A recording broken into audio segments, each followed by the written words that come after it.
محبوب کائنات صلی اللہ علیہ وسلم سے اپنی محبت اور عقیدت کا اظہار کریں، خود بھی درود شریف پڑھیں اور دوسروں کو بھی پڑھنے کی ترغیب دیں۔ جزاکم اللہ خیرا۔ اللہم صلی علی محمد بعدد کل داء و دواء وبارک وسلم۔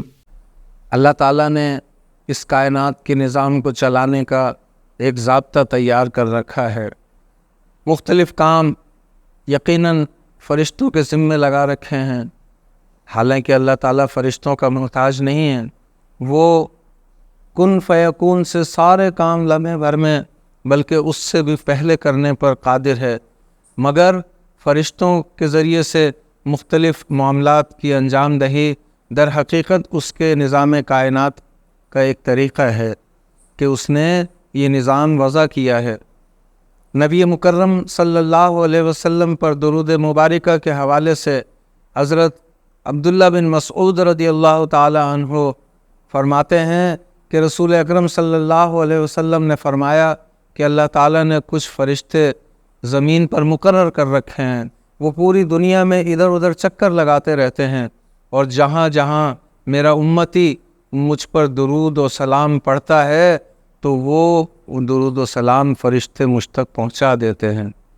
تو یہ درود و سلام جو ہم پڑھ رہے ہیں، ہمارے دل میں یہ خیال اور گمان نہیں آنا چاہیے کہ ہم یہاں اتنی دور مدینے سے اتنے فاصلے پر بیٹھے ہیں تو ہمارا درود کیسے نبی پاک صلی اللہ علیہ وسلم تک پہنچے گا۔ یہ اللہ کا نظام ہے، اللہ کیسے پہنچائے گا یہ وہ بہتر جانتا ہے۔ ہمارا کام ہے عمل کرنا، ہمارا کام درود پاک پڑھنا ہے، اسے پہنچانا ہمارا اختیار نہیں ہے۔ ہم اتنی طاقت نہیں رکھتے کہ نبی مکرم صلی اللہ علیہ وسلم کے خدمت میں یہ خود اپنی طاقت سے پہنچا سکیں، بلکہ اللہ نے اس کا جو نظام وضع کیا ہے اسی ذریعے سے اللہ تعالیٰ یہ درود پاک نبی مکرم صلی اللہ علیہ وسلم کی خدمت میں پہنچا دیتا ہے۔ ہمارا یوٹیوب چینل ڈاکٹر عبدالسلام عادل ضرور دیکھیں اور ویڈیو ان لوگوں تک بھی پہنچائیں جنہیں اس کی آپ سے زیادہ ضرورت ہے۔